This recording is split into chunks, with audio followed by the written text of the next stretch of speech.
Ladies and gentlemen, welcome to 9 Weeks, your unofficial NESCAC Football Podcast, alongside the NESCAC man, Dave Bagatelle. Chris Grace back with you, as Dave and I will wrap up an exciting culmination to the 2025 NESCAC season. We've also got some interviews with the champions of the NESCAC coming up for you a little bit later down the road. But first things first, Dave, it's great to see your face as always. And obviously, when we're recording this, it's a couple weeks after the NESCAC season concluded, but something tells me it's still fresh in your memory, and we're going to be able to get some pretty good insight out of you.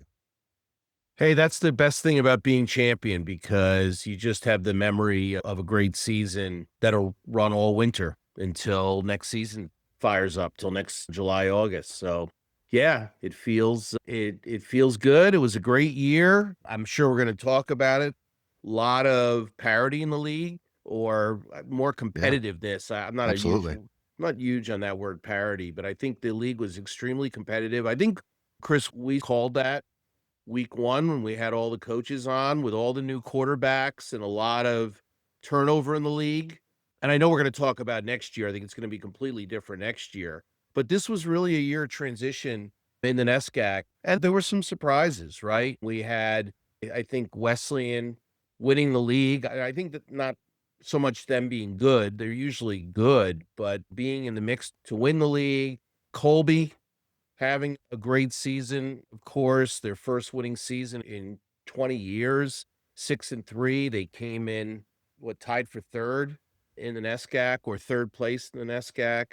Middlebury was down a little bit. They had arguably the most experienced, best quarterback coming back. And then you had some teams that were riddled by injury. Williams was riding high. Looked like they were going to be right in the mix at the end. And of course, they had a ton of injuries. And then Bates, of course, got crushed with injuries as well, losing quarterback and losing Ryan Linsky for the last couple games. It really, between the injuries and a lot of new players, really made for a very interesting and very competitive season in the NESCAC in 2025. Yeah, and that's a perfect segue, because I think, to your point, parity is one way of looking at it, but I think the competitiveness that we saw on a week in, week out basis, when you look at the whole slate of games, pretty much every week we did this show when we're reviewing the games, very few blowouts. And you look at week 9, and that's the same narrative. There was only one game that was decided by more than a touchdown, and there were a number of games that were 3 points or less. And we'll jump right into it. I think we'll go from the game with the least amount of impact on the standings, which was Hamilton beating Bates 24-21. Again, you mentioned it, the Bates team that was battling injuries throughout. And for the second year in a row, Hamilton closes out their season with a victory over Bates. And Hamilton, one thing, as the season has progressed, they've been pretty consistent offensively, and they found a way to hold off Bates for a 24-21 win. And the Continentals will have a better taste in their mouth going into the offseason. Yeah, it was a typical game for Hamilton. It was the Luke Curzum show. Now we have the benefit, the league awards just came out a couple days ago, and no surprise there. He was a second-team All-League quarterback. He just had a great year, and in that game, he just took the Continentals on his shoulders, as he did a couple times this year, and had a big day, threw for, again, almost 300 yards. I think he had 3 of these games where he was between 290 and 300 yards passing. 295. Kind of funny. He's just shy a couple times. Our old friend Shea Dwyer up there, the OC at Hamilton, former West guy, just didn't want to get him that 300 yards. But Curzum did it both in the air, on the ground. Bates obviously lost Beltran early in the season at the Wesleyan game. They've been playing a bunch of guys. They think Coach Coyne finally decided, you know what, I might as well go with the future. He went with the freshman signal caller, Connor Hennessy. And Connor, first start, I believe, in the NESCAC, he had a really good day, actually. threw a couple touchdowns, threw for over 200 yards, was very impressive on the ground, had a 57-yard run. He ran for about 70 yards during the game. Bates was missing Ryan Linsky, and Ryan Linsky is arguably the first or second best running back in the NESCAC. Missed the last couple games, and even he was injured, and then he tried to play through it, and then just couldn't get it going the last couple games, and they really miss him. They run that flex option, and if you don't have that, that really good running back, which Ryan Linsky is, going for you, they ran the quarterback a lot more, but Linsky's replacements just are not at his level, with all due respect. And Hamilton, hats off to Hamilton. They end up with a couple wins. This shows slight improvement over last year. Once again, no interceptions, threw a touchdown, had a really good day, and Hamilton comes away with the win on the road.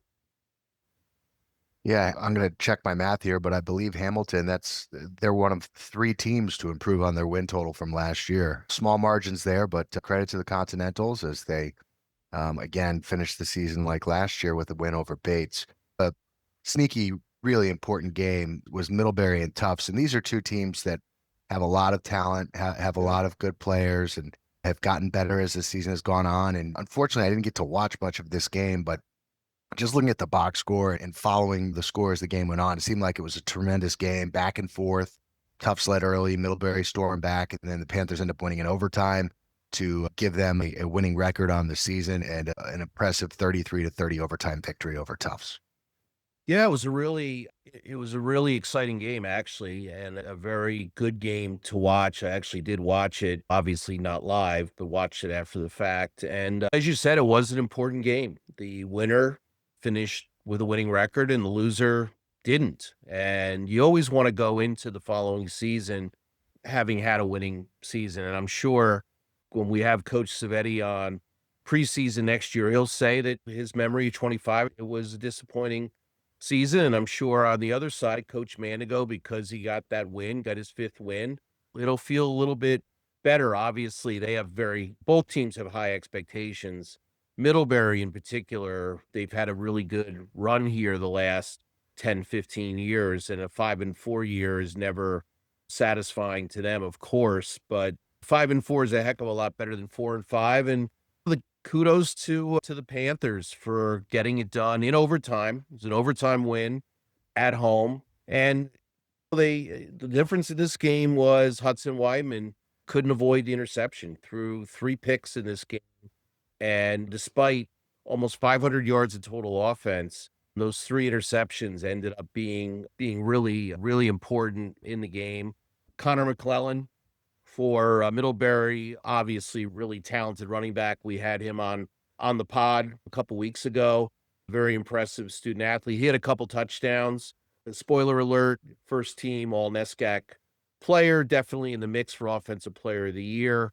Tough to give it to somebody on a 5-4 team, but he was definitely deserving, and he won the rushing crown in the league and also was a scoring leader. So he had a heck of a year and a heck of a game for Middlebury against Tufts.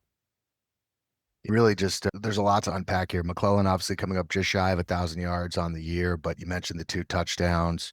Tufts actually did a pretty good job keeping Middlebury in check running the ball. They only averaged 3.1 yards a carry on the day. And you did mention the really impressive total offense numbers from Tufts. So Weidman threw for 298 and he ran for 69. Shapiro ran for 96. So they ran for 168 and threw for just shy of 300. But you're right. Football is a game of taking care of the ball, right? It's all about the turnover game.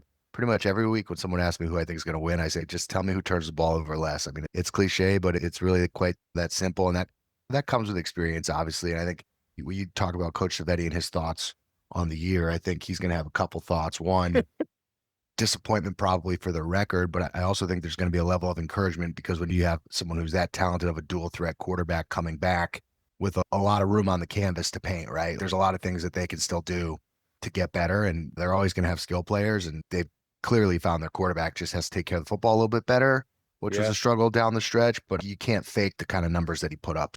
To put a bow on it, I think Middlebury's going to have McClellan back. They're going to have a bunch of their backfield back and it's a decent amount of guys on both lines, but they're going to have to replace their quarterbacks. Yeah. Whereas Tufts should be poised to, I think, we'll talk about it on the second half of the podcast, but I think Tufts will be on the top tier in terms of programs that are going to be favored to contend for an NESCAC championship next year.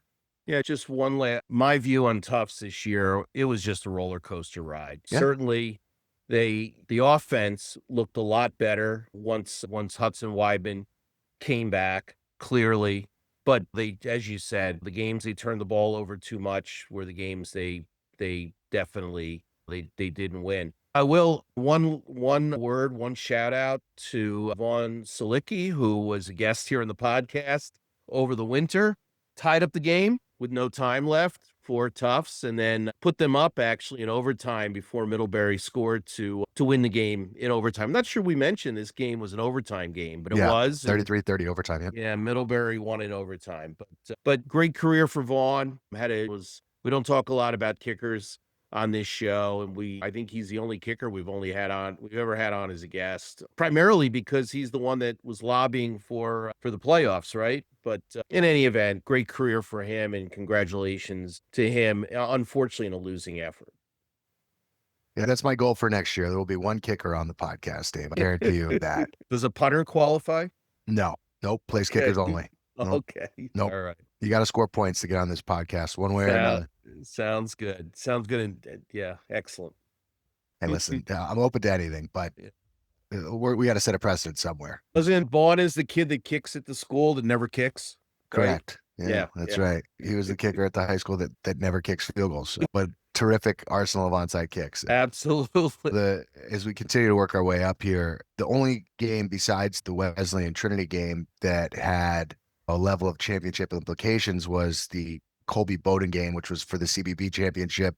You mentioned in the intro that, Colby picked up their 6th win of the year, which was huge for the Mules. They win their 2nd consecutive CBB championship. Apologies for my misspeaking a couple of weeks ago when I said that Bowdoin had won it last year. That's incorrect. Colby won it.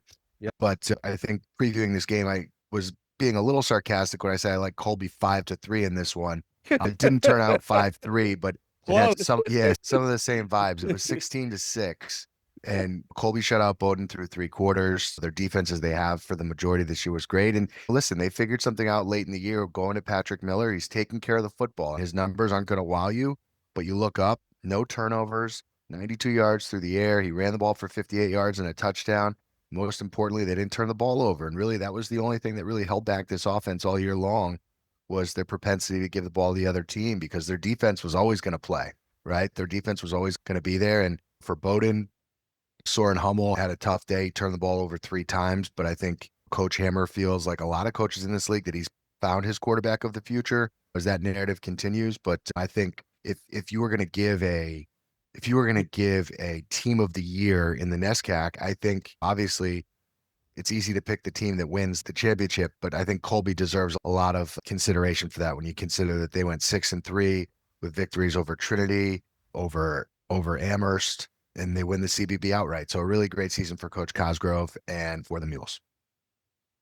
Yeah, we'll get to, they do give team of the year now, because they give out instead of a coach of the year, they give out a coaching staff of the year. So that's the proxy for it. We'll talk about that later or my views on all that. We'll save that little tidbit for the end. But yeah, look, Colby's defense, their stats weren't always the best in the league, but the defense was good enough. They have a lot of really good players. They always made big plays. This game was no exception. They had a pick 6. They had a safety.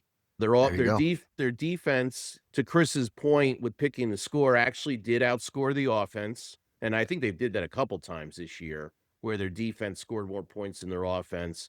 So their defense had 9 of the 16 points. The offense had 1 touchdown. But if I had told you that a team had 206 yards of total offense and it was 1 of 13 on 3rd down, I think you'd probably tell me they lost. And that was not the case. Now, those were Colby's offensive stats. They didn't turn the ball over. They did not turn the ball over. And you know what? They did enough on defense with the pick 6. And by the way, not only did they not turn the ball over, they forced 3 interceptions from Right. Bowden. And, There you go. Bowden was going with the freshman quarterback, and I don't care what level you're playing, a first-year quarterback or a brand-new quarterback, you're gonna get the good and the bad. And Soren Hummel made some big plays in certain games. We saw that in person when he played Wesleyan. He made some really great passes. This day, he didn't complete 50% of his passes. He threw 44 times, threw 3 picks, and just it's the good, the bad, and the ugly. And this was one of those games where it wasn't so good. And to your point, Patrick Miller, the stats aren't gonna wow you. He had the touchdown on the ground. He was their leading rusher. But unlike what was happening earlier in the year before they made the quarterback change, no interceptions. Frankly, you could see what the instructions were, either throw the ball away or take the sack. He took 3 sacks in this game, and that's fine. He didn't throw the interceptions and played a ball control game, and it worked against Bowdoin, and they came away with the CBB title. And more importantly, look, CBB is important to those schools in Maine, but I think more importantly, and we talked about this with Coach Cosgrove earlier in the season, he's just trying to show improvement year over year. And this year, and he said getting over that 500 hump, having a winning season was huge for the Colby Mule program. And guess what? They get the winning season, and they have their best record since 2005 at 6-3. So Yeah. congratulations to Colby. Yeah, an outright third place in the NESCAC all alone. So I listen, they finished ahead of Tufts, they finished ahead of Middlebury, they finished ahead of Williams, they finished ahead of Amherst. A great year for the Mules. Speaking of Amherst and Williams, a kind of a classic biggest little game in America taking place at Pratt Field. Just first and foremost, rivalry games are the best, and this is why. You never know what you're going to see. You got to feel for Williams and Coach Raymond. At this point, Crazy. I was one phone call away from taking snaps in this game, and I was broadcasting the Trinity Wesleyan game, right? That's where they're at with their injury situation at quarterback. You just got to feel terrible for them. But before we talk about that, the key play in this game, Williams, spoiler alert, Amherst wins 14-13.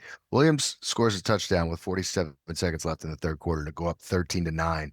And Amherst takes the PAT back 97 yards for 2. So that 3-point shift. So it goes from, it would have been 14-9 to 13-11. And wouldn't you know it, Amherst with under 3 minutes to go kicks a 26-yard field goal to win the game by 1 point. And that ends up being the difference in the game. Only in a rivalry game could you see something like this. Again, you're looking at the box score, and you just have to feel terrible. They were starting Mustafa Mazawala, who played pretty admirably in relief against Wesley, and then he gets hurt, and they have to go to their 5th string quarterback at that point, in Henry Matchnick. Yeah. And this was a classic kind of rivalry slugfest. There wasn't a lot of offense. It was obviously defensive heavy, but Merrick Hill did just enough in terms of being steady back there, but his numbers aren't going to wow you. There's really not much to talk about offensively in this game. The story of the game really is Amherst finding a way to win. And for Coach Mills, we're glad to see that after they had a really tough end to their season, they can end on a positive note and finish 5-4 with another team who feels really good about their quarterback room coming into next year.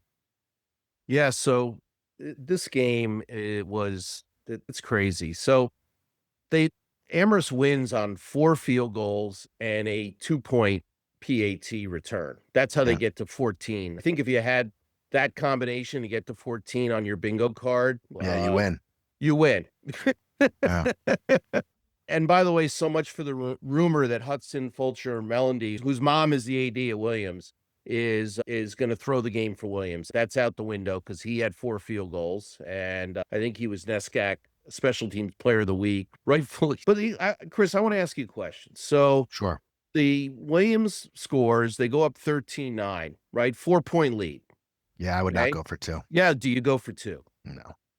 That's the question. So Williams doesn't go for 2. Even if they miss it, they're up by 4, and then Amherst needs to score a touchdown instead of kick another field goal. But did they go for 2, or was it a block kick that was returned for 2? No, I think it was an interception. Yeah, I think it was a blocked PAT. Pick 6. Pick 6 at the goal line. Oh, okay. Listen, there's 2 schools of thought. Okay, so first of all, obviously I was doing a game, so I didn't see the play. Yeah. There's 2 schools of thought here. Honestly, like most coaches, I would go for 2 there because you're making it 6 and kicks aren't a given in the NESCAC, right? Because the difference between 4 and 5 does nothing for you. You lose by a touchdown either way. It's just what are the odds, honestly? I have I the don't have same with any. the odds. I don't have any problems going for 2. I know there's this charts. I know there's No, the no, I book. don't have any problems going for 2. You just the odds of throwing a pick 6 on a 2-point conversion, they're not good. Look, the So PAT kick could have been blocked and right, returned all. No question. yeah, No yeah. question. So I'm not going to nitpick there. That's just brutal. It's just brutal luck. It's awful. It's awful. And Williams just they were ravaged by injury. But this isn't the and as you said, they were down to their 5th quarterback. They lost McHugh before the season started. They Yep, lost Johansson, Johansson. Yep. who Johansson, by the way, Owen Would Johansson, we got a pod. potentially I would have been agree. could have Yeah. been the NESCAC Offensive Player of the Year if he didn't get hurt. And Probably was a favorite for it. he was an all NESCAC quarterback. He had a terrific year when he played. I think he Yeah, missed the last 3 games. Missed 2 or 3 of the last games. yeah, And then of course Renzella went down. yep, Renzella was off to a good start against yep. Wesleyan, and then he got hurt, and then So you go number Mazzawallo, the 4. freshman, gets hurt, and then they go Now you're on to number 5. Matchnick. Yeah, Come on. it's And they were winning with 2.5 minutes left against your biggest rival with all of that happening. So that tells you like how competitive of a matchup it was. And yeah, but he wasn't look, Chris, he wasn't the only one hurt. They were ravaged at wide receiver. yeah, Zach Falls, who had a great year, was first team all NESCAC player. Once again, another podcast guest. He didn't play in this game either, by the way. He was hurt, but he started the season not even playing because they had other players that were yeah, supposedly better who then got hurt, which is why Zach Falls got in there. And then their secondary was completely ravaged yeah. by injury. But this is like the 2nd year in a row. This has happened. And we're going to talk later about 2026. And you want to say Williams is going to be in the mix, but at what point does this injury thing end? I mean, they have a lot of talent on the team, a lot of great players, but they got to stay on the field to produce. And you know what? I don't want to take anything away from Amherst, by the way. They're playing at home, rivalry game. It's a little 3-game, obviously, big crowd, homecoming. And Amherst defense was good all year. After Wesleyan's defense, second best defense in the league in terms of yards allowed. Their defensive line, definitely beast mode, really good. We'll talk more about their defensive line later when we get to the awards, but really great job. And yeah, okay, they're playing against a team that was ravaged by injury, but you got to come out and play the game. And hats off to Amherst. They had a great year. They finish over 500, which is definitely directionally correct for Coach Mills. I'm sure he always wants to do better. He's had many championships over the years, but that's a good season for the Mammoths. So 1 game left to talk about, and it was for the 2nd year in a row, final game of the year, featuring 2 teams from Central Connecticut playing for the NESCAC championship. Last year, Wesleyan went into Hartford and outlasted Trinity in the 4th quarter. This year in Middletown, it was a completely different game. Wesleyan going into the game, the keys I thought were going to be Wesleyan's ability to stop the Trinity rushing attack and Wesleyan's determination to try to establish a rushing attack, which is something they really haven't done at all this year. And boy, did that ever happen. They held Trinity to 37 yards rushing on 19 attempts. But most importantly, Wesleyan ran the ball for 215 yards. And I think most importantly, they carried the ball 41 times in this game. So they leaned down the run, they stuck with the run. And then when the opportunities presented themselves, Matt Fitzsimons was efficient as he has been all year long, threw for 278 and 2 touchdowns. But it was the emergence of a guy we're going to be talking to a little bit later in this podcast, Angelo LaRose, and the Wesleyan offensive line, who had just a huge game. LaRose carries for 218 yards on 26 carries. He had a 78-yard touchdown run, and he followed it up with a 73-yard run the next time he touched the ball, and it was just a bell cow for the Cardinals. Trinity found themselves behind throughout the majority of this game, but it was just a classic game. They continued to fight back time and time again and showing the heart of a championship program. Jackson Carroll, who had a rough first half, really stepped up in the second half. He ended up with 255 yards and 4 touchdowns. And miraculously, this game came down to the final play when it looked like Wesleyan had it in control. Trinity scored a late touchdown, stopped the Cardinals 3-and-out, got the ball back, and they threw a Hail Mary that was intercepted at like the 1-yard line on the last play of the game. A tip here, a tip there, could have gone a different way, but it was a game that Wesleyan really controlled throughout. And every time Trinity got any momentum in this game, Wesleyan would lean on their offensive line and their rushing attack, and they seemingly had an answer for the Bantams. Just a comprehensive performance by Wesleyan, and the Cardinals are back-to-back NESCAC champs. Yeah, it was obviously you and I were both at the game, and One of us could probably remember it a little better than the other one. Oh, I remember it vividly. I was in a turducken coma most of the first half, but in any event, Wesleyan led at the half 17-7. I don't know. I just felt this game, Wesleyan had it, as you said, Trinity made it close at the end, and they kept getting, they would get within 3, but Trinity never held a lead in the entire game. Every time Trinity would score, Wesleyan would score. They'd bounce back just when you thought, oh, here we go. Here goes Trinity. They're gonna overtake Wes, and that's gonna be the end of it. Wes would answer with a touchdown or with the field goal. Yeah, it was. I think the story here, besides the fact that I totally miscalled this game and said Wesleyan would throw the ball 60 times. Boy, I've never been so wrong. And there you go, Chris. I'm admitting it. I was way wrong. I did not think You could care less about being wrong, though. I really could care less. Wesleyan ran 67 offensive plays in the game. 41 of those were rushes. And as you said, Chris, they ran for 215 yards net. Easily was the best running game by a Wesleyan running back in almost 10 years. Angelo LaRose had a huge day. He was offensive player of the week in the NESCAC. I think he almost equaled in one game what he had in his career up to that game.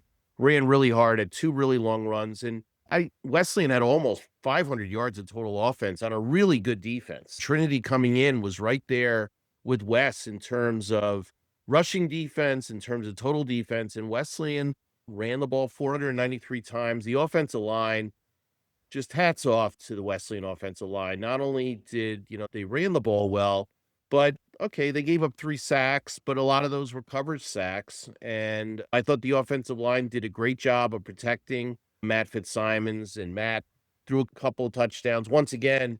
And I think he did a really good job on this all year, protecting the ball. Here's just one unbelievable stat, and I think this is the story of the game. Wesleyan completely dominated time of possession. They had the ball 37 minutes in this game to 23 minutes for Trinity, and that was just huge. And I'll tell you another big thing. Nolan O'Brien, and the word is that he might have been a little bit nicked up. You know what? I got news for everybody. 9th game of the year, everybody's nicked up. It's a violent game, and everybody at this point in the season, especially after 9 games, is nicked up. But I think the interesting thing is, as far as returns, Nolan O'Brien, very dangerous receiver, but equally dangerous return guy. He only had 2 punt returns all day for 8 yards. And actually, because Wesleyan didn't punt. Yeah, that's true. They punted twice, right? But they had 2 punt returns for 8 yards, and Wesleyan actually had 4 punt returns for 44 yards. So Wesleyan actually outgained Trinity in the punt return department, which is extremely surprising. So it was just, I thought, a really great effort by the Wesleyan offensive line, great effort by the offense. They had 3 receivers, more than 70 yards receiving. And then the defense. The defense was awesome all year. They held Jackson Carroll. Yeah, he threw 4 touchdowns, but he didn't complete 50% of his passes on the day. They, as you said, they only had 37 yards rushing on 19 attempts. This is a really good running team with several really good running backs, including Tyler DiNapoli, who's an all NESCAC running back. So it was really an impressive effort by the Wesleyan defense as well. And look, They both ended the season 7-2. I know NESCAC is very big on the participation trophy mode. Both teams are technically champions, but in my book, and this is Dave Bagatelle's opinion, both 7-2, but Wesleyan won the head-to-head. And as Coach Devaney said right here in this podcast, you tie for the league championship, according to NESCAC standards. In the Trinity book, you don't get rings, you get sweatshirts. I think Wesleyan will be getting rings for their players, and I'll take Coach Devaney at his word that the Trinity Bantams will be getting some very nice NESCAC co-champion sweatshirts. Where do I go from that? Hey, I'm quoting him. He said it here. No, I know. It was a great effort by Wesleyan. It was a big crowd. It was a great day. So, it was a beautiful day. Yeah. a lot to touch on here. First and foremost, Wesleyan did a terrific job of limiting Trinity to those drive starting runs. So there was only a handful of times during the course of the game that any Trinity running backs were able to pick up 8, 9, 10 yards, which gets their tempo going and allows them to do what they want to do on offense. So the Cardinals throughout the course of the day did a great job there. With Nolan O'Brien, something that I only noticed because I was watching every play and calling the game, Wesleyan line Dylan Connors up over Nolan O'Brien the entire game. So they were going to take him out of the game, which is why, whether he was hurt or not, that's why he didn't have much of an impact receiving the ball, because there just weren't opportunities. There was really one play in the course of the game that he was open, and Carroll threw it behind him and missed him, or it would have probably been a touchdown in the first half. He was wide open on a broken play. Couple more things. You talk about Trinity not leading in this game. There was probably 3 separate times that Trinity scored to make it a 3-point game, and each time Wesleyan answered back with a touchdown or a long drive. There was one time that Trinity had the ball down 3 and Wesleyan got a quick 3-and-out stop. That was the only time during the course of the game, definitely after the first quarter, that Trinity had the football where they could have taken the lead with a touchdown the entire game up until the last play of the game. So Wesleyan, although you look at the final score and it says 31-28, I got to keep my man Bagatelle in check over here with his homerism, but he's not wrong. Wesleyan outgained Trinity about 220 yards in the first half of the game. Now, some of that was skewed because Wesleyan had 3 ridiculously long plays in the first half, but I thought the Cardinals played their most complete game of the year in the last game of the year, in a game where it would have been easy to have nerves. They came out and really established what they wanted to do and did a really nice job from start to finish. And I do want to say one thing, which is it's admirable to watch how Trinity figured out a way to make this game close, right? Because honestly, like the way that this game was played, like it probably shouldn't have been close. Yeah. But the Bantams don't do anything wrong when it comes to clock management, when it comes to understanding when to use their timeouts, when it comes to executing the 4-minute drill and the 2-minute drill, like little stuff. They scored a touchdown on the other side of the 2-minute warning right at the end of the game. So they were able to conserve their timeouts. They got 20 yards so that they were able to take a chance at a quasi Hail Mary at the end of the game. It was impressive. It was a great football game. It was a great crowd. I think that was the loudest crowd I've ever heard at Andrews Field since I've been calling NESCAC football games. And put a cherry on top, just a remarkable achievement by Wesleyan. And quite frankly, I think seeing Trinity in person, a pretty impressive achievement by Trinity to finish 7-2, because that's far from the most talented Trinity team I've seen since I've been doing these games. But they obviously had a great collective spirit, and I'd be pretty confident that Trinity will be competing for an NESCAC championship next year as well. The interesting thing is we talk about the competitiveness in the league. This senior group at Wesleyan, just I hate to talk about history. When they were sophomores, the last time that Trinity came to Middletown, they lost to the Trinity Bantams 58-6. Yeah, I called the game. I firmly believe that I don't know if Wesleyan had better athletes on the field than Trinity. They won the game, right? And it wasn't a luck win in any way, shape, or form. I think the talent gap within the top group of the NESCAC, and I'm not going to say who else is in that top group right now, heading into 26. Certainly, Wesleyan and Trinity are 2 of the teams in that top group. I think the talent gap has been narrowed even amongst those top teams. Trinity, big time. 3 years ago, 2023, with Spencer Fetter and company, they were loaded. And I'm not saying they don't have good players, and I'm not saying they're not loaded, but I just think that there are other teams in the league, like Wesleyan, that have definitely narrowed the talent gap. And the Wesleyans got the Matt Fitzsimons of the world, and the Dylan Connors of the world, and the Dante Kellys, and the Blake Newcombs, and the list goes on and on. I don't think you're not going to see, I don't think the disparity, you're not going to see those sorts of 58-6 thrashings anymore between the top teams in the league. No, I agree. It is a completely different landscape in the league right now. That shifted, and we'll talk about next year more on the other side of this. But to put a bow on it, that's 9 of them. That's 9 weeks. So Dave and I are going to take a break for a second. We are going to, when we come back, we're going to talk to the head coach of the Wesleyan Cardinals, Dan DiCenzo, and we're going to catch up with the star running back from Saturday's win, Angelo LaRose, who is quite an interview. You're not going to want to miss either one of those. We're also going to take some time to thank our friends, and we'll do that when we come back. This is 9 Weeks, your unofficial NESCAC Football Podcast. 9 Weeks, your unofficial NESCAC Football Podcast is brought to you by Sloan Walsh, LLP. On the gridiron, victories come from preparation, smart play calling, and a defense you could trust. For 91 years, Sloan Walsh has brought that same approach to the legal field, where it matters the most when the game is toughest in insurance disputes. They know how to protect the end zone, move the chains, and deliver results. From complex litigation to safeguarding what matters to you, their team is built to go the distance. Sloan Walsh, LLP, trusted counsel, championship effort. Visit sloanwalsh.com to learn more.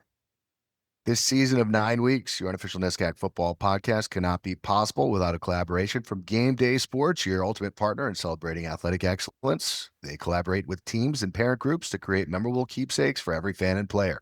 From personalized parents' lanyards to giant heads to senior banners that cheer on your favorite NESCAC players, their custom print pieces capture the spirit and passion of your team. Their beautifully designed programs are packed full of essential information that every fan eagerly anticipates, making them cherished keepsakes for supporters and players alike. With over 25 years of experience, trust Game Day Sports to bring your team story to life in vibrant print, ensuring every game day is one to remember.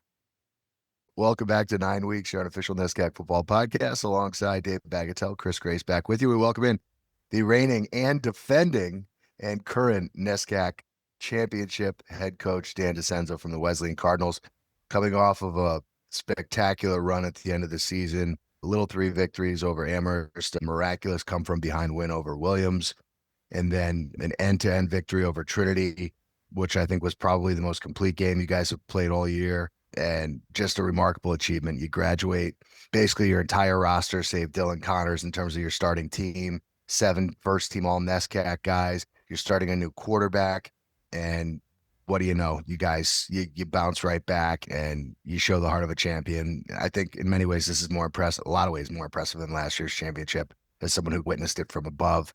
First of all, congratulations, Coach. Thanks for being on. And I, as a sports fan, I just think this was a remarkable season for you guys. Nothing fluky about it. Just a great program building performance, and it shows the depth that you guys have, and just really impressed. Congratulations. Thanks, guys. Thanks for having me on. Again, thanks for everything you're doing for NESCAC football. I love how you're promoting student athletes across the league, coaches, programs across the league. Again, it's all awesome. It's all really positive for our league, which is awesome. And obviously, you two follow the league very closely, so you know it as well as most of the coaches. This year was a lot of fun. You don't always get the results you want. And I tell my wife, I'm like, hey, I really like coaching this team. I'm having fun coaching this team.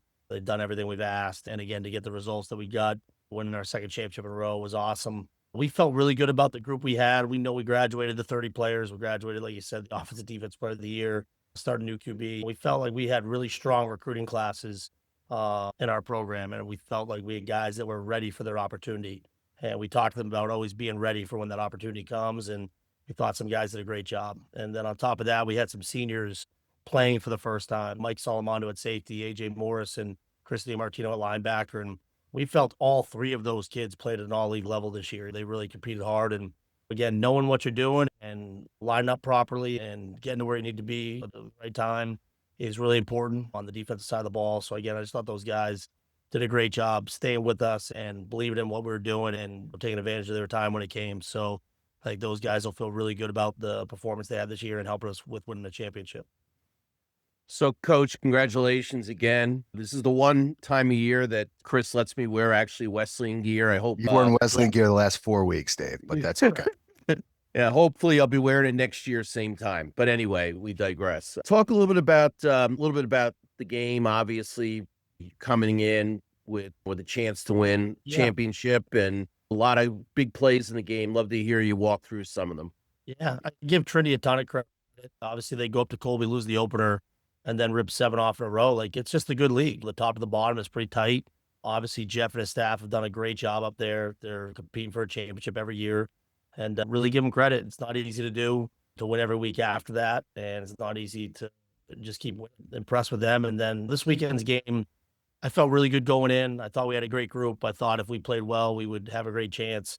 I thought we played well. I do feel it was a pretty complete game from us. We cut a guy loose on defense for the touchdown of the tight end, which that one I'd like back, but everything else, they're making plays. We're making plays. That's what good football teams do. So it's not Angelo the run. Like, we watch the film, like, we have 5 or 6 great blocks on that play. And then Angelo does the rest. And he's a hard runner, but he's not the fastest guy, and just did a great job making a huge play happen. And then we score, or excuse me, they score, we come back, and he rips a run. They score, we come back, he rips another run.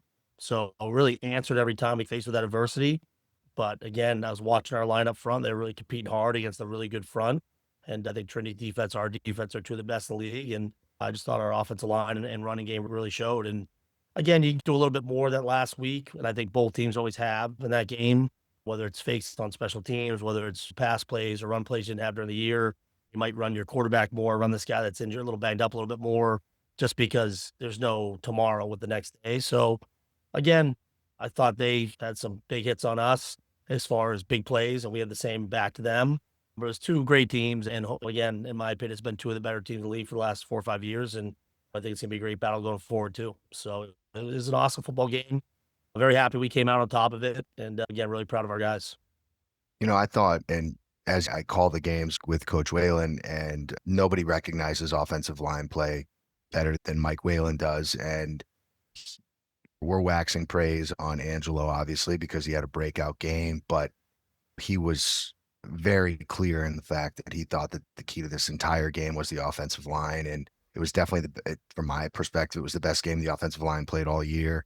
They did a really nice job of giving Fitzy time to connect on a couple of those deep balls to Newcomb into Kelly, but more importantly, just opening huge holes for Angelo on in particular along the right side. Talk about the evolution of the offensive line. Obviously, there was a little rough stretch in Bowdoin in the first half of Amherst, and it seemed like you guys made some adjustments, and your offensive line really came together when it mattered most at the end of the season.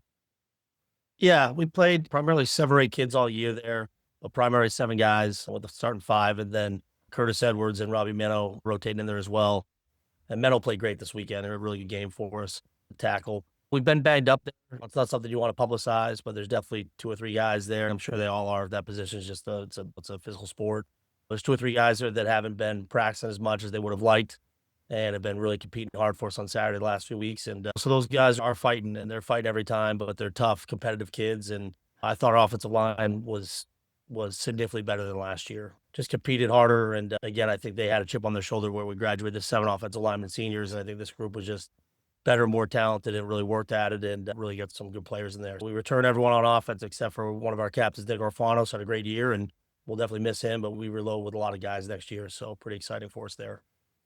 Yeah, talking about Angelo, he had his coming out party. You guys have 4 really good running backs, and obviously Matt Diaz, who I think started the opener, went down with an injury, and then you've got Tyler Flynn. You got Angelo, of course, who had the huge day on Saturday, reigning NESCAC Offensive Player of the Week, and then you got James McHugh. Obviously, Angelo had the hot hand. Was that sort of the thing? You play him, you see who's running hard and getting the yardage, and go from there? Yeah, absolutely. We feel confident with all 4 of those guys touching the ball at any point, regardless of the situation of the game or anything like that. And Angelo is he's a really tough kid. I think he's well respected by his teammates. He's one of our leaders. He was a leader from the day he came in here. He's really passionate, works hard on and off the field. Just a great kid and a great teammate. A guy I'd like to see other people have success. Last year when him and Tyler were out, they're rooting for Matt Diaz more than anybody. When I know when Matt was out, he's rooting for those guys to have big games. Not surprised at all by Angelo having the big day. He obviously got NESCAC Player of the Week, which I thought was well-deserved.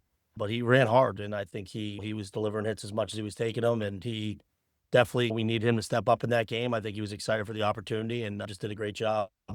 We know that type of player he is, type of person he is, and we were not surprised by the result with it, but obviously had some huge plays. And on top of that, just ran hard for 3 yards here, 4 yards here, 7 yards here, 8 yards here, whatever it was.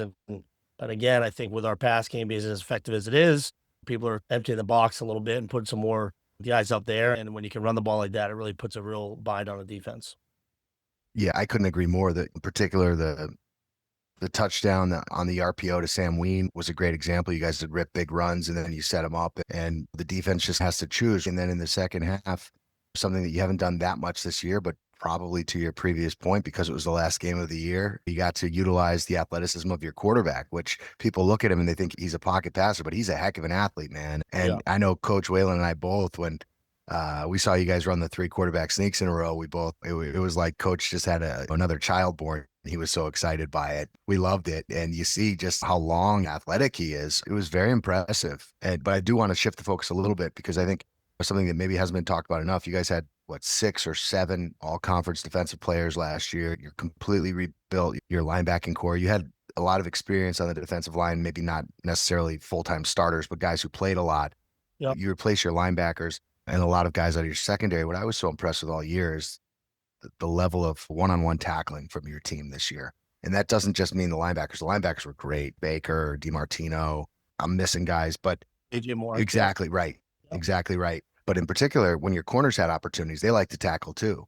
Yeah. And I thought that was super important. And in this game in particular, against the Trinity team that leans on the run, your ability, especially in the first half, they got going a little bit in the second half. But for the most part, you guys did a terrific job containing their big plays on the ground. You really made them one-dimensional, which, as any coach would say, you make a team one-dimensional, you're going to a lot more tools in the tool shed. So that was, I think, was the key to the game. On both sides of the ball, the Lions really controlled the day.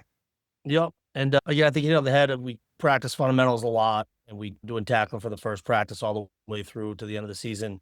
Coach Sheik does an outstanding job with our defense, and him and Coach Q work really well together, game plan every week to put our defense in a great position. But really impressed with how those guys stepped up this year. We felt that we had a lot of talent there and a lot of guys that knew what we were doing defensively and learning over the years, even if they weren't getting a ton of game reps.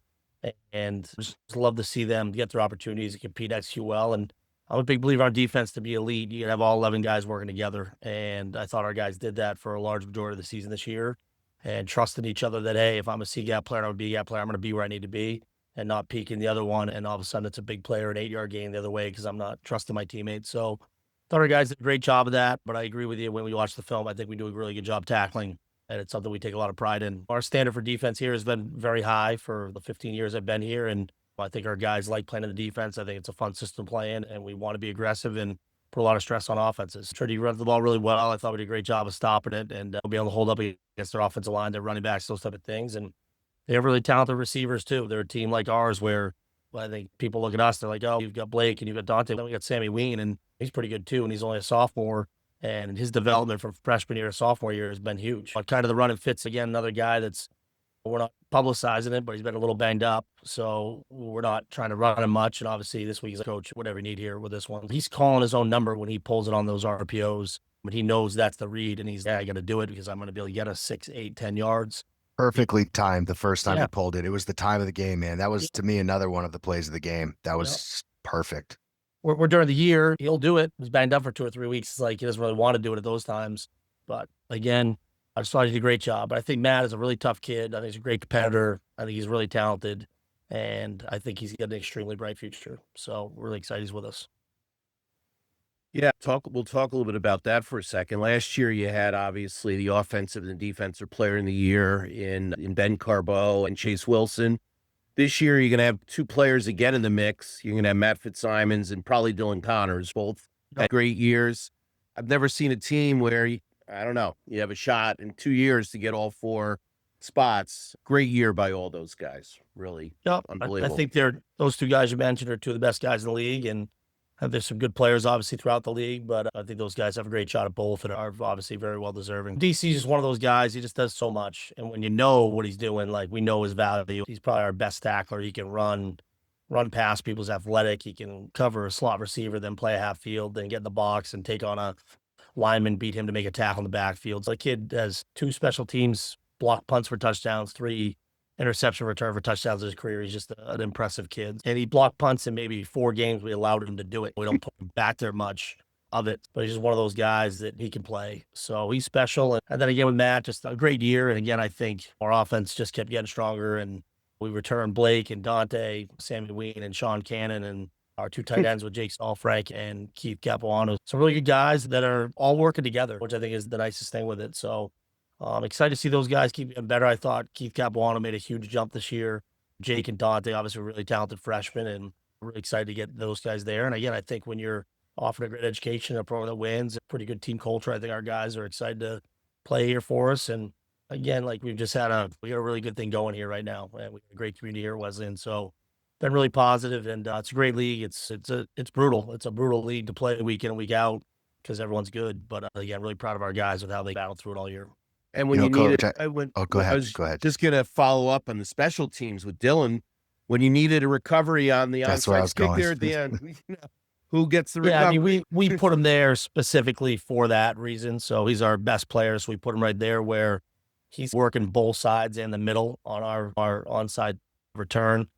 Trinity's well coached, so we've had to use the onside hands team 4 or 5 times a year, so they have a good look at it. So we're talking during the week, hey, they could kick it any of these areas, so all our guys are ready. But I thought we executed that very well at that time.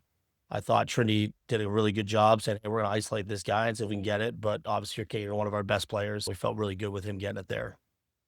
Yeah, just what I was literally just going to say is I was talking to someone after the game, and obviously everyone's excited, and they said, it didn't seem like Dylan Connors had his biggest game. I said, oh, did you see the onside kick? I said, yeah. I said, did you see who recovered it? He said, Dylan Connors. I said, yeah. That's literally Dylan Connors in a nutshell. He was also on about 15 post balls they didn't throw because he was exactly right. But that's yeah. People who understand the game realize that Yeah. he was also bracketing. He was bracketing Nolan O'Brien the entire game, which is why Nolan O'Brien touched the ball twice the entire game. Am I correct in that assessment? At times he was rolling over him the entire game pretty much. And he also is seemingly every single time the team runs the football, even though he's in the secondary, is around the football on every single play. He is a one of one, in my opinion. I noticed the first time I saw him play. You've coached great players. You're going to continue to coach great players, but he is a one of one defensive safety that you won't see at this level, maybe ever again. His ability to react to the football, both in the secondary and at all levels. To me, he's Troy Polamalu and Ed Reed. He is that level of IQ mixed with explosiveness, mixed with eyes for the football, and he's just that guy. Him recovering that onside kick on his last play as a college football player is the most apropos and perfect ending to a career that you could possibly have, because that's him, right? He just he let his best friend Salamando steal an excuse me. You're right. I forgot. I didn't want to bring up fighting over an interception instead of just knocking it down. I didn't want to bring that up. I'm seeing O'Brien come sprinting in there. I'm like, hey guys, let's end this thing. No, he's a special kid. He will get a lot of awards last year in recognition. He will get the same this year. He deserves it. He's definitely one of one. He's good, and he will be a tough guy for us to replace. And I think we had some guys coming up through that are pretty good, and some things we'll do defense to change it up, but he's just really talented. And we recruited him. We knew he was good. And then when you're around him and you spend time with him and you see how he competes on the field, you're like, man, this kid could be special. And he was. So he's going to be missed. There's no doubt about it, but he's a great player, really fun to coach. Coach, I know when you played, and then after you played, when you were starting and coaching, the center of the NESCAC universe seemed to be a lot of purple run through Williams and Amherst every year, one or the other. And it seems like the pendulum has swung a little bit to Hartford and Middletown here in the 2020s, certainly since 22. We've been Wesley and Trinity have been in the mix every year. Do you see that sort of thing going on? And any thoughts on why that is, or what's going on here with Connecticut? Something in the water? I don't know if it's with Connecticut, but again, Middlebury's been really strong. Tufts has been good. I mean, obviously those two are playing for a winning record in their last game this year, which just shows the strength of the league. When those two teams have been a perennial top 4 team for the last 5-6+ years. Hats off to Colby with what they did this year. And again, I think they just played really good defensive football and good special teams football. I think when we played them, their punter had like a 70-yard punt at one point. They were doing some good things there.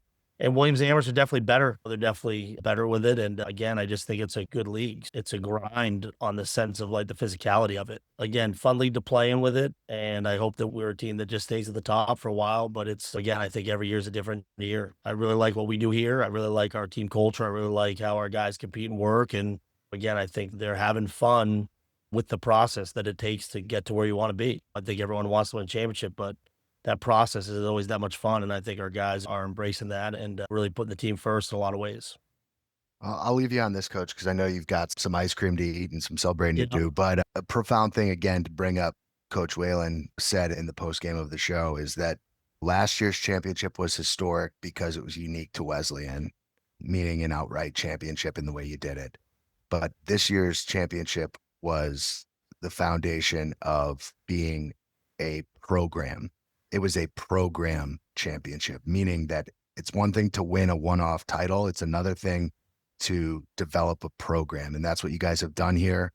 And full credit to you and your staff, because when you lose the amount of guys you did and you bounce back and you figure out a way with the adversity that you faced, but it speaks to what you guys have done throughout your entire tenure and what you continue to do. Full congratulations to you and your team, and you enjoy these moments and enjoy the time you have to celebrate before you probably have to go watch some turkey bowls and some Massachusetts Super Bowls, as they call them over there, even though I don't really understand what that's all about. Maybe some classic Connecticut high school Thanksgiving football. You deserve a couple moments of embracing the success.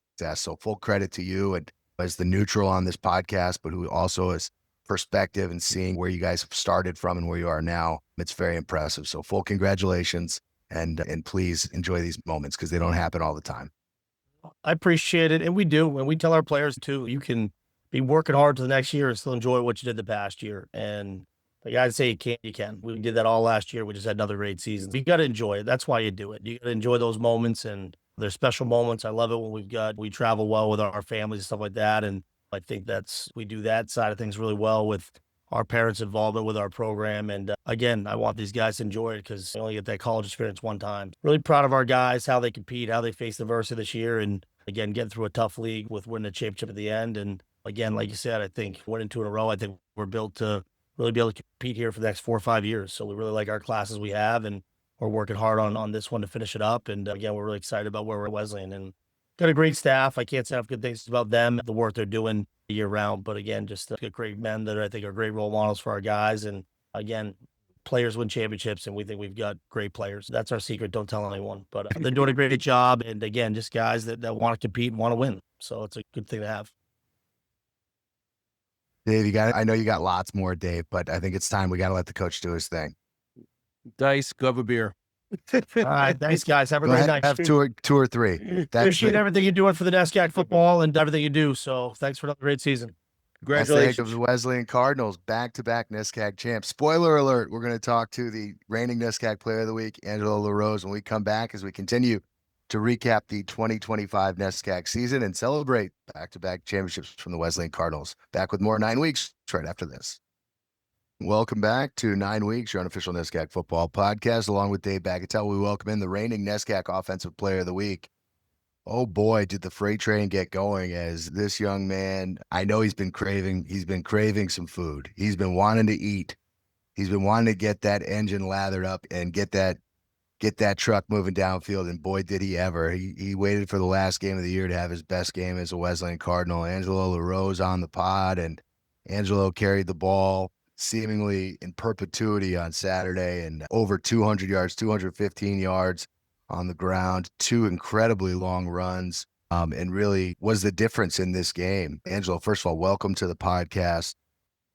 A huge win for the Cardinals, but the first thing I want to say is, like, I know just watching your games and seeing like how competitive of a human you are, there have to have been times when you feel frustrations because you don't get more opportunities when you have a backfield where, 3 and sometimes 4 different guys are sharing the wealth on a team that also is so prolific throwing the football.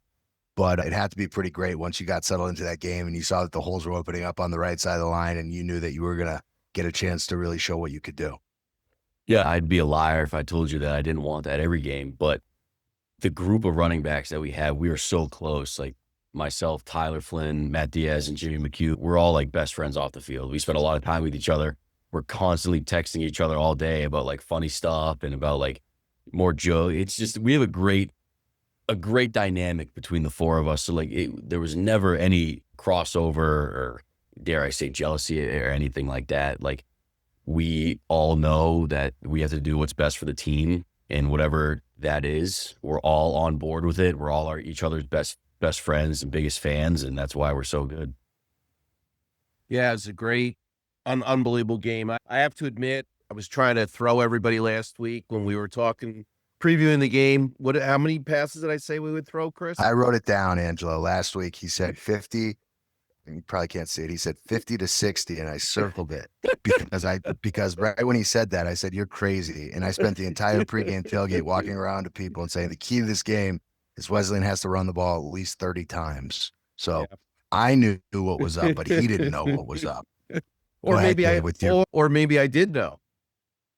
Yeah. But no, it was a great game plan. Obviously, you guys knew something that nobody else knew, and Trinity came in really defending the run, not as well as your defense. They were a close second or third, and just a great job by the running backs, you especially, and the offensive line just looked possessed. In my opinion, and I think Chris's opinion, best game the offensive line had played this year, not giving up 3 sacks, but not many quarterback hurries, fits at time. And obviously they were opening up holes for you and your comrades there. Yeah, Gerard Garofalo, number 75, he told me at the beginning of the game, he was like, "Let's roll." That's all I needed to hear. Like, once you have your guys up front that really believe in you and really trust you, like, that's when you know it's on. I was throwing up during the national anthem because I couldn't help myself. I was so excited to get on the field. He told me in the locker room, it was like 10:30. We hadn't even gotten out there yet, but it was 10:30. Gerard came up to me. He was like, "Yeah, let's kick this. Let's kick some ass today. Let's roll." I love that, man. And you know what was so cool was I felt there were many games since I've been calling Wesleyan games where, maybe on first down to start the game, you might have a couple of decent runs and they go away from it and they go to the passing game. But when every time Trinity got a little momentum, you guys went right back to that outside zone play. I might be wrong. It might have been inside the tackle, but it looked like an outside zone play to me. It was a quick hitter along the right side. And right after Trinity scored their first touchdown, you go 77 yards for a touchdown. And I don't know if you've heard the replay of the game or not, but I do this thing when I'm calling a game. When I think someone could score a long touchdown, I'll start calling out the numbers. So like when you're at the 40, I'll say he's at the 40 and he's at the 50 and he's at the 40 and he's at the 30. And on that one, when he hit the 50, I said, he's at the 50, he's at the 40. And I was like, in my head, I'm like, oh shit, I shouldn't have done that because he's a big boy. And I see all their secondary coming across and I'm like, all right, I'm in too deep. I got to go for it. So I just went all in and you saved my bacon, brother, because you high stepped right there at the 10. You got one guy and then you made it to the house. And then the second one, after the second touchdown, I was a little more low key because I was like, there's no way he's going to have the gas to take this one all man. outs.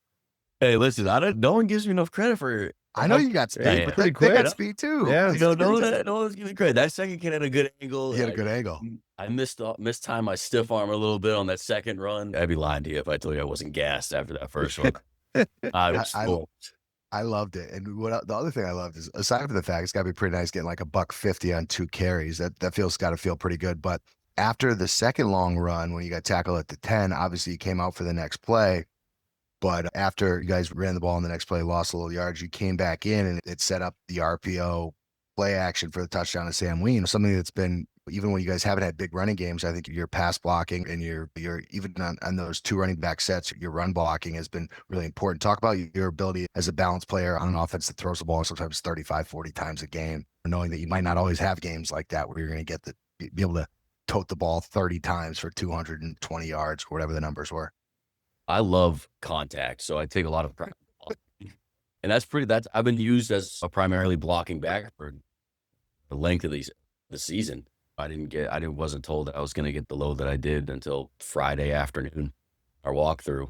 But yeah, I love blocking. I've been a defensive player my whole life too, playing both sides of the ball. And that's a part of the game that I really love. And you miss a little bit on offense because you get hit a lot with the ball in your hands, but in blocking, you can really take some pride in it and dish some out. I love that part. Awesome.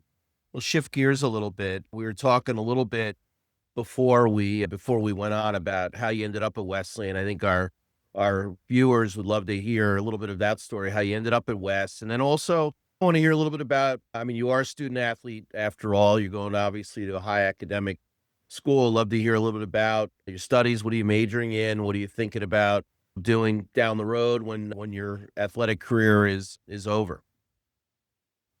I'll start there because I'm really excited about the path that I've taken. I'm an economics major here, but I don't plan on using that very much. I worked for the Baltimore Ravens this past summer on their equipment staff, so I was pretty much like an on-field assistant during their whole training camp. I was paired with the O-line, and that was just an invaluable experience. You're watching players play, watching coaches coach. I had a practice script every day. And being on the equipment staff, you're a shadow for part of the whole organization. You're in rooms that you're not supposed to be in. You're hearing conversations you're not supposed to hear. And I was just soaking everything up. I loved it. We'll see what happens this summer. I was invited back to Baltimore, but they make a big emphasis on seeing what other organizations are like, which makes sense. Baltimore was such a great experience to get back down there again. And so I'm hoping to push that into a scouting role post-graduate, and that's where I'm going with that. Very Awesome. cool. Have you connected? I know from my previous podcast that I had with Coach Whalen back in the day, Shane Scannell, who's a Wesleyan grad who was involved with scouting and on the Tampa Bay Bucs staff when they won their Super Bowl. If you haven't, you should connect with him because that's a great resource for you to have. But it's pretty cool that you have these things in front of you. And I love that you're like, I'm not going to use my econ major from Wesleyan. That's also something nice to have in your back pocket, by the way. Always good to fall back on that, right? Yeah, it's Good. pretty good. But let's focus on so now that we've got the boring stuff out of the way, let's focus on the football, right? You guys, not to get ahead of yourselves, this year, Dave and I came into the year as we cover the entire league. And although my colleague is very Wesleyan centric and focused, as you can tell by his attire, I did not go to Wesleyan. I have an affinity for Wesleyan, but I also have a neutral perspective. We didn't know what was going to happen this year, right? I think we could have seen a lot of things for this program this year with the amount of guys that you lost. But I think realistically, there's a scenario where you guys could have been 9-0 this year, right? Easily could have and probably should have won the Tufts game. And then the Bowdoin game, I'm sure that's a game you'd like to forget, but maybe you wouldn't have gotten where you are without that game, right? But next year, you guys are returning so many guys. I imagine you're going to take a little time to embrace what happened in the last 3 weeks of the year. But the singular focus has got to be doing this again next year and having a chance to play in the NCAA playoffs, right? Yeah, that's the end goal. Everyone's excited about the whole playoff thing. This is a group of guys that stays very level-headed and never gets too high, never gets too low. We just take one day at a time, 1 week at a time. And that's how we've been successful these past 2 years is the focus and intensity in practice every day has been there. The coaches have not had to coach energy and focus. And so if we're just coaching mistakes or missed assignments, then we're in a good spot. Because if we're bringing the intensity, we're bringing the energy every day, then we're never lacking in the speed of practice. And that's our mojo, that's our culture, and that's what everyone's bought into. That's awesome. Last question for me. It was a great season, and obviously 4 little threes. You've already had 3 little threes in 3 years. 2 league championships in 3 years. Is there a memory from this year? Been a long season, 9 weeks plus obviously the preseason. Anything that stands out for you from the season? Every Matt Fitzsimons throw, every Blake Newcomb catch, those are my favorite plays. I love seeing Fitzy throw the ball, and Sean Cannon too, coming out from injury. We all love Sean, and he got hurt. He re-injured his shoulder early in the year, and he's been fighting back, and he made some huge plays down the stretch in the Williams game. Amherst too, yeah. Amherst too. Like Sean Cannon came out, Blake Newcomb came out, Dante came out as a freshman. Like he's ridiculous. Yeah. But yeah, I tell those guys every day that they're my favorite players to watch, and it's pretty cool when they're your teammates. But the game winner in overtime against Williams was pretty special because it was a frustrating game. Like we felt that we were the better team the whole time, and we weren't executing right, and it took us till the last 3 minutes of the game to score 21 points, which is pretty ridiculous. But just seeing how excited everyone was after the game and how everyone came together to fight, that just shows what kind of team we are and how close we are together. We have a great group of guys that trust each other and play with each other, and there's no selfishness amongst us. And that's why we had those great memories, and we'll remember those for the rest of our lives. Hearing you talk, Angelo, it's very clear that whether it's scouting or coaching or being a leader of men is in your future. I can tell. I'm not blowing smoke when I say that. Obviously, you have more time to continue your impact at Wesleyan. You think back to the Amherst game, and going into that game, it was really an interesting scenario, because I'm looking at it and I'm saying there's a scenario where Wesleyan could win the Little Three, win the NESCAC, or they could be 4-5, right? Because you guys are coming up against it. And after that Bowdoin game, you have in theory, the 3 hardest games on your schedule, right? Where they're all 50-50 games, and they all ended up being 50-50 games, right? Obviously, you guys took control of the Amherst game in the fourth quarter, but losing at halftime, it's not like it was straightforward. And then the Williams game, we would know what that was. And the Trinity game came down to the last play. But in the last 2 years, your team has figured out ways to win. So hopefully, regardless of what happens next year, as you continue your career and figure out your next steps, you think about those moments and like how fine the margins are, right? And those things are defined by what you talk about, togetherness and refusing to give up. And, that's something that has been so evident by this Wesleyan team the last 2 years, right? There was nothing straightforward about last year. There was 3 or 4 games that easily Wesleyan could have lost, but found ways to win.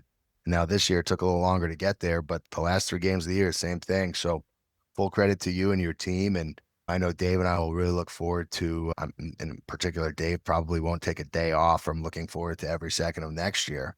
But I hope that you get to enjoy a little bit of this, maybe watch a little turkey bowl when you take some time to get home and continue your growth. But I've really enjoyed this conversation. I've enjoyed watching you play football, even before this week. Like I told you before the podcast started, I could tell your intensity level, and having not spoken to you, but now speaking to you, I know why, because you're built that way. So I enjoyed this conversation. I am certainly happy that we got to talk to you, and very proud of you for your success last week and for the successes that are still to come. I want to thank you guys for having me on. Like, I love this. I'm sure Dice appreciates it too, and I'm sure he loves it too. And you guys are what keeps us running. You guys are keeps us giving us the fuel. And like I said, I really appreciate you guys having me on. It was a lot of fun. Thanks, Angelo. Congratulations, Angelo. Congratulations. Good luck with the end of your semester here, and we look forward to catching up with you next fall. But for now, Dave and I will take a quick break. When we come back, we'll continue to wrap up the 2025 NESCAC season. This is 9 Weeks, your unofficial NESCAC football podcast. Back with more right after this. Welcome back to 9 Weeks, your unofficial NESCAC football podcast, along with the NESCAC man, Dave Bagatelle, Chris Grace, back with you. Dave, as we tie a bow on this season, second year doing this podcast, back-to-back championships for Wesleyan. You're probably never going to let me stop doing this podcast with you until Wesleyan doesn't win the NESCAC championship, would be my guess. But in all seriousness, it was a great year in the NESCAC. We saw parity. We saw the emergence of a lot of young quarterbacks. But obviously the NESCAC gives out their end of season awards. We don't need to name every single first team and second team player, but I think we should focus in on the key awards. And I think that what makes the most sense is, why don't you tell everyone who the NESCAC named those players of the year, and then you can give your own, and then I'll see if I have any opposing thoughts on any of these. Sure. Yeah, that sounds good. Unfortunately, by the way, you are the good luck charm. Wesleyan, 2-time consecutive NESCAC champions, as well as 4-time Little 3 champion. First time ever they've done that. We're not stopping this thing certainly until at least the streak is ended. But so let's talk about, and by the way, I'm a little disappointed. Obviously, I just have to say this, that we're not getting ready to host Union College or host Cortland or host Springfield or Springfield. Yeah. One of those 4 clearly would have been coming to Middletown this weekend for the first ever playoff. Of course, the Ivy League is going to jump the NESCAC by a year, but hey, NESCAC next year, Wesleyan wins an NESCAC. We could get our wish next year. We'll see what happens. But yeah, so we'll run right down the list. We're going to offensive player of the year, defensive player of the year, rookie of the year, and coaching staff of the year. So as far as offensive player of the year, the NESCAC and NESCAC man were 100% aligned. They did the right thing. They gave the award to Matt Fitzsimons. By the way, these awards are all voted on by the coaches. As I understand it, the way that it works is every coach gets to nominate one player on offense, one player on defense, one rookie of the year. So they have to take their pick if they have multiple good offensive players, and then they all get to vote, but you can't vote for your own player. So that's the way the rules are out there. But on the offensive player of the year, I was aligned with the coaches. The winner was Matt Fitzsimons, the Wesleyan quarterback. Just a great year, led the NESCAC in passing yards, passing touchdowns, passing efficiency, led one of the top offenses in the NESCAC, really was very poised. His first year as a starter, he's a junior, and from Somers, New York. We had him on the podcast, by the way. Just a really great player, great student athlete, and well-deserved. And he won the award, both the NESCAC Man awardee as well as the NESCAC awardee. So, Chris, any comments on Matt? No, again, to your point, I mean, led the league in touchdown passes, led the league in yardage, led the league in yards per game, and led the league in completion percentage, and only threw 6 interceptions, and the majority of those coming in 2 games. Yeah, just a spectacular debut season for Matt Fitzsimons. And yeah, no, I think this was a no-brainer. Yep.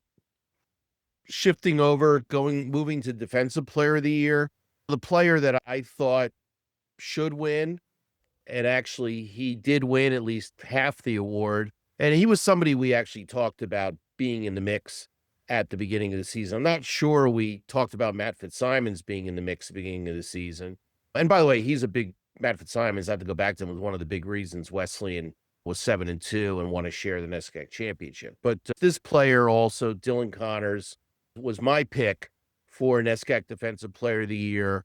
The coaches agreed. I thought there was a chance that this could be a split award, that you could have 2 folks sharing the award, and apparently the coaches agreed. So they named co-winners for the Defensive Player of the Year. They named Dylan, who just had a great 4 years, and both of these guys that were co-defensive player of the years, Dylan Connors from West, defensive back, and the defensive lineman, Kemet Fisher from Amherst. This was not based on any kind of statistics, because there were definitely players out there who had much better statistics than both Dylan and Kemet. When you watch the games, these guys were, for Wesleyan and for Amherst, completely disruptive players, different players. Dylan obviously played defensive back, but played really like a linebacker, one of the best tacklers I've ever seen play in this league. Really an exceptional tackler, great cover guy. And just whenever you needed a big play, whenever you needed a block kick, a block punt, an INT for a touchdown, a scoop and score on a fumble, I think he did all of those during his career at Wesleyan. He just always seemed to be in the right place at the right time, and just always seemed to step up. And by the way, all of these things that he did were all done in really key moments of really important games. So just the guy in the big games that always seemed to step up. As you said, he's the guy that was on Nolan O'Brien against Trinity and really completely shut him down, held O'Brien to 3 catches, I think, for 28 yards, which is really unheard of. And then on the other player, Kemet Fisher, once again, didn't put up eye candy type stats, played nose guard, just complete beast mode, completely disruptive. You had to have 2 or 3 guys blocking him and every play. Just had a really, and by the way, there were a couple other guys in the defensive line, Amherst defensive line, that were also, if not equally disruptive, close to disruptive to what Fisher did. Amherst defensive line was really good. Fisher reminded me a lot of the way Nick Helbig used to play for Wesleyan. Wasn't going to always put up the biggest stats, but you just had to know where he was on every play. And by the way, Wesleyan had a guy this year, Dean Sakaris, who's an all-league NESCAC guy, first team, same kind of thing. Didn't put up eye candy stats, but just had a hell of a year. And I think Kemet Fisher, same kind of player, and very deserving. I have no problem with him sharing the award with Dylan, and NESCAC, with the coaches naming 2 winners for the defensive player of the year. Yeah, it's always incredibly difficult to quantify the value of a defensive tackle, because they're typically not going to have a lot of sacks, and they could take 2 or 3 blockers on, and they're opening things up for other guys that are gonna get those sacks. Credit to both those guys.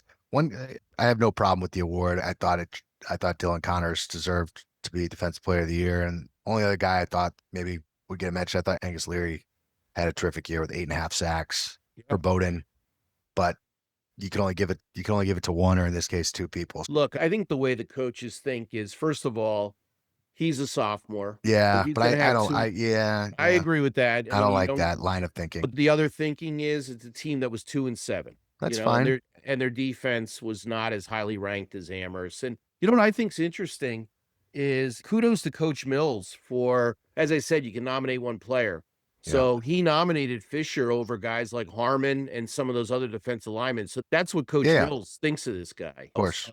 It carries. And look, he's very well respected. He's really the dean of coaches in the NESCAC at this point, longest serving NESCAC coach. And I think everybody respects him. And if he's nominating a guy like that, I think that carries a lot of weight. Yeah, and even if you look at Dylan Connors this year made a number of impactful plays, but they were in different ways. A lot of them were on special teams, or it was supporting the run game. He had a better statistical year last year and probably the year prior to that than he did this year even. But with those really good guys, you have to, especially on the defensive side of the ball, sometimes the best guys, as a Jets fan, there were years Darrelle Revis, they wouldn't throw the ball to him for weeks. And that wasn't because that didn't mean he didn't have a big impact on the game. Absolutely. So it's the same. It could be the same thing for either one of those 2 guys.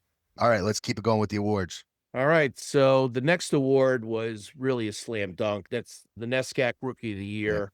I think anybody that watched any kind of NESCAC games know who that was. That you could have just given it to him after basically half the season.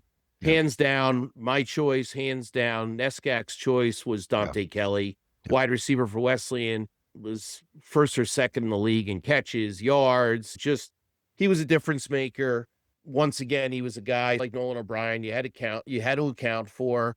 Fortunately for Wesleyan, there were teams that would go out of their way to try and shut him down, and Wesleyan had other guys like Blake Newcomb, who's a first team all NESCAC guy. And Dante had a great year. I'm really looking forward to seeing what he can do and how he can blossom in the NESCAC over the next couple of years. But really great year and a very dynamic player and well-deserved NESCAC Rookie of the Year.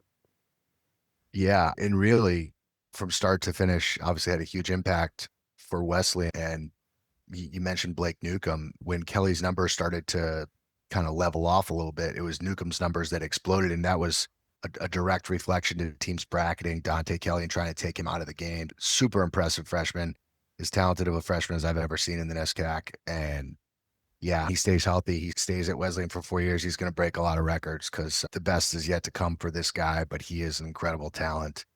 And yeah, I don't know. The side of that is who else could have been in consideration? Is Weidman a freshman? No, no, Weidman's not. No, I don't think so. He was a sophomore. Okay. So there you go. Yeah, I don't even know who else. Well, Offhand, I don't even know who else. It's the quarterback at Bowdoin, Hamill. Yeah. Okay. Yeah, you had there were a couple of other players. Yeah, Soren Hummel, but no, Dante was light years, won this award in a landslide. Yep. So the last award, which we had referred to earlier, was given to Coaching Staff of the Year, which is quasi Team of the Year.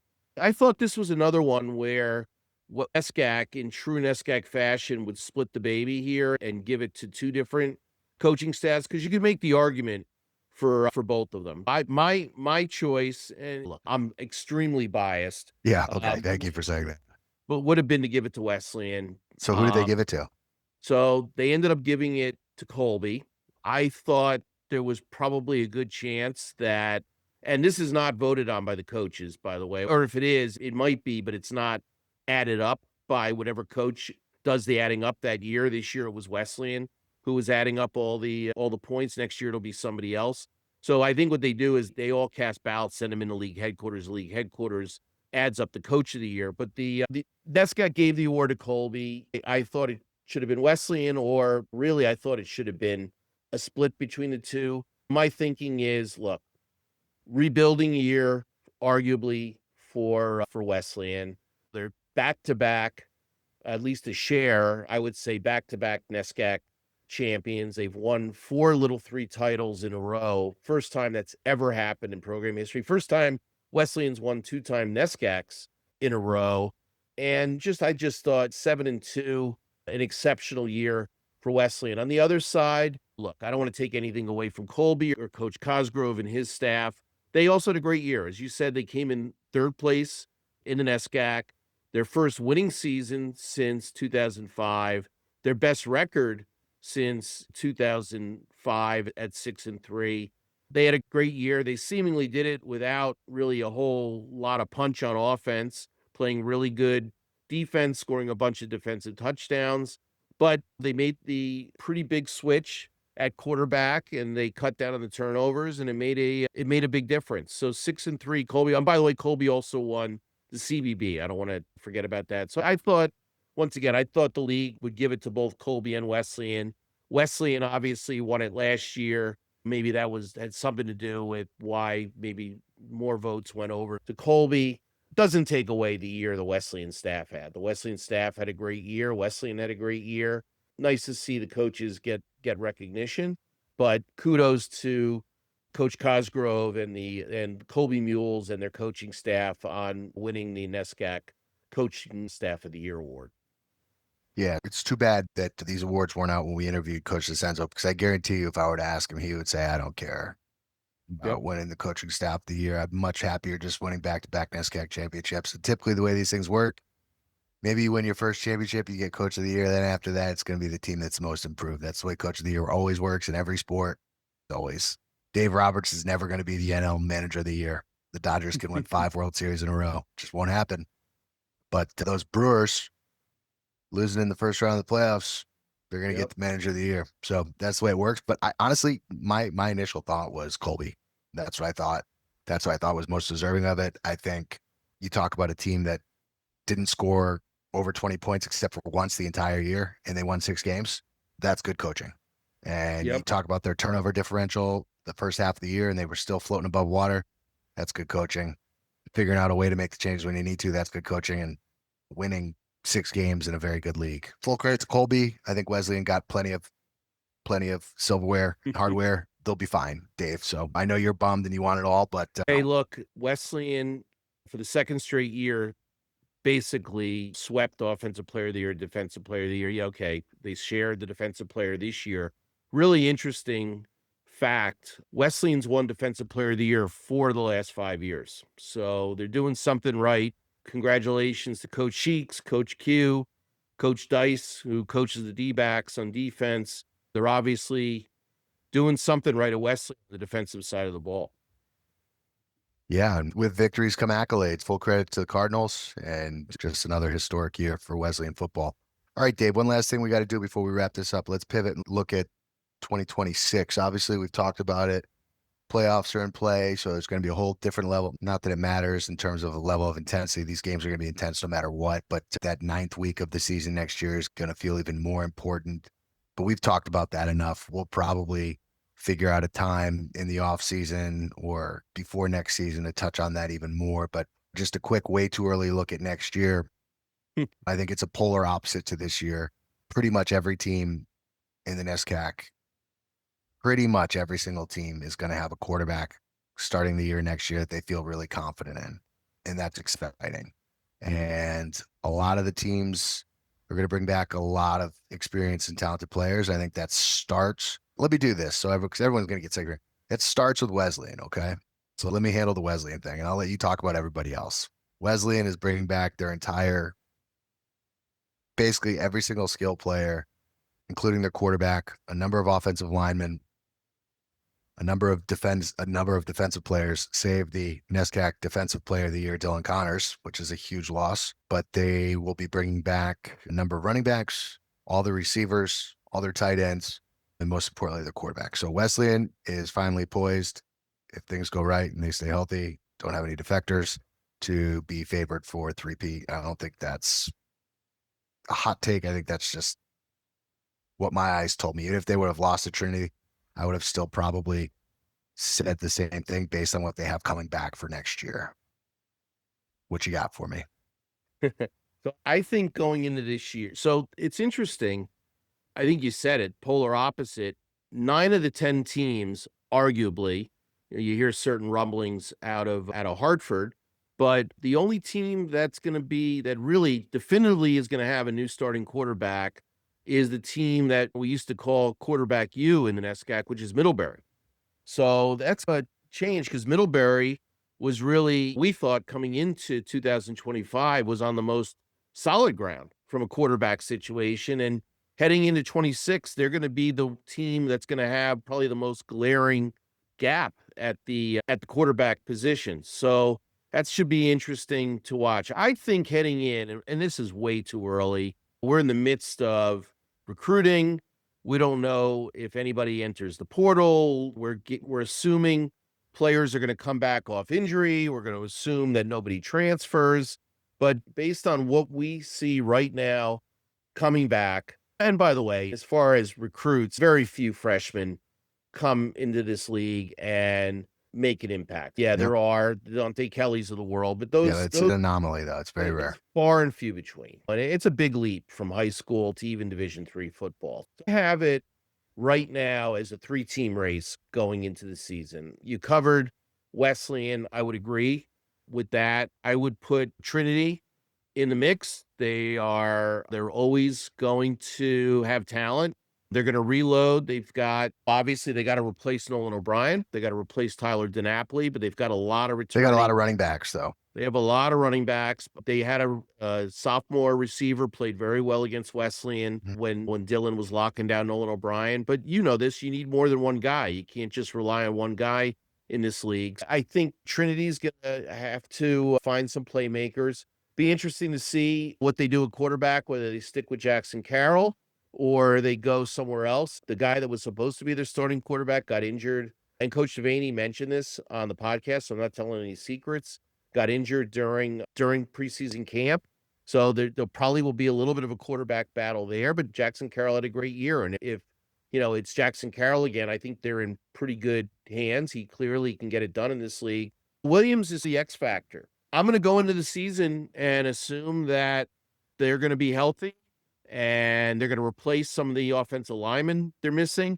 They're going to replace John Orris. They got Matt Bott there, but they get a lot of their receivers back, and you pair them with the Zach Falls. They're going to have Johansson back. What they do with Owen McHugh, maybe they move him to receiver. Maybe they run a 2-quarterback system. I know your view on that. You and I share the same view. You have 2 quarterbacks, meaning you have no quarterback. So they'll figure out something. Owen McHugh clearly is a great athlete. He plays baseball at Williams as well, which is why he didn't play this year because of an elbow. He had a Tommy John surgery. So they'll find a spot for him. I just think Williams has got a lot of talent there. But the caveat is health and depth. Williams does not carry the size roster that the Wesleyans, the Trinities, the Middleburys, the Tufts carry. So when they do get injuries, it has more of an impact on them than anybody else. But I think those 3 teams are going to be in the mix. My next level teams for next year, I have Tufts, I have Amherst, I have Middlebury, and I have Colby in that next tier. So we'll see what happens there. Amherst obviously has Merrick Hill coming back. He's pretty dynamic quarterback. Tufts has got Weidman, assuming he's healthy for the full year. Interesting there. Obviously, they have to replace some guys on offense, some of the skill positions. Middlebury's going to have a new quarterback. As we noticed, they lose O'Hannon. Colby, I think the good defense and anemic offense will only get you so far. I think they've got to get a little bit more dynamic on offense to really get to the next level. I don't really see that happening. I think Colby will be in that mid-level, fighting to be at 500. And then the bottom tier, I'll throw Bates, Bowdoin, Hamilton in there, just more out of history. Bates is one of those teams, once again, ravaged by injury. You got to assume that Beltran will be back. Will he be 100%? That's who knows. With Linsky, will he be 100%? They get their center back, Matt Petrati, I think his name is. He missed all of this year, a non-football injury. They have some guys coming back. It's just, I think they're disappointed. They were 2-7 2 years ago. They were 2-7 this year. I think they Coach Coyne, we had him on the pod earlier in the year. He was hoping to show improvement this year. They didn't. He wasn't counting on all those injuries. I would have said I was thinking that 26 would be the year of the Bobcat, that they would be in the mix. And I'm just not so sure. We'll have to see with those guys coming back. And then the other teams, I just think the league is going to be elevated. Bowdoin may be better. Hamilton may be better. Of course, Hamilton's going to have Luke Curzum, one of the best quarterbacks in the league, but you got to get him some weapons. He needs a running game, which he really didn't have.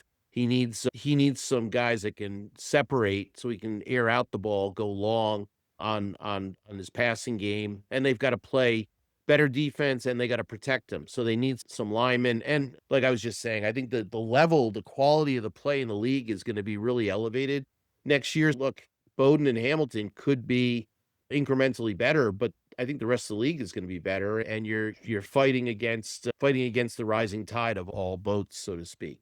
That's the way I see the league. Wesleyan, Trinity, Williams competing. And then there's that mid-tier of Middlebury, Tufts, Amherst, Colby sort of fighting it out to see who's going to be 500, who's going to be 6-3, that kind of thing. Yeah, I don't disagree with what you said. We have a lot of time to figure that out, but I think what's probably the most important point you could make is depth. And one thing that really jumps out at me when you're watching Wesleyan play, you watch Trinity play, and special teams, that's where you see depth, right? Because you see guys that maybe don't start.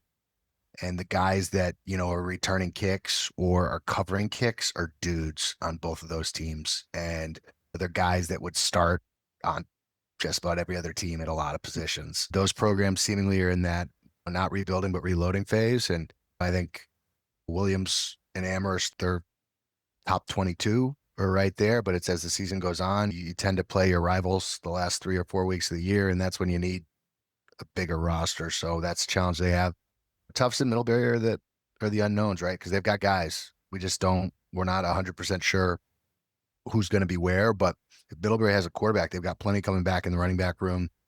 Should be an easy way to ease a quarterback into a system when you have a number of really good running backs, and they're always going to be well coached and play good defense. It should be a great year, but we got a lot of time between now and then, Dave. So it's a time for me to shift to basketball season, and yeah, it's been a heck of a ride though. I've enjoyed doing it with you, and of course, great year. It was a great season. A lot of fun, and I'd like to thank everyone who's involved. Please share, leave some comments, let us know what you want to see differently. Keep trying to do this thing if my wife lets me next year. And beyond that, Dave, thanks as always for your insight and your love of the game, and we look forward to picking this up maybe at the end of the summer.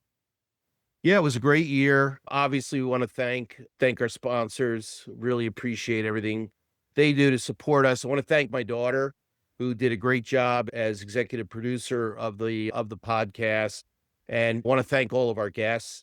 The coaches, hats off to all 10 of the coaches. They were all very gracious. They humor us. They not only come on, they help us get players. Every single coach. I text them on Sunday after the game, and we've got them lined up and the players lined up usually by Sunday dinner time. And it's just really amazing. This is a great league.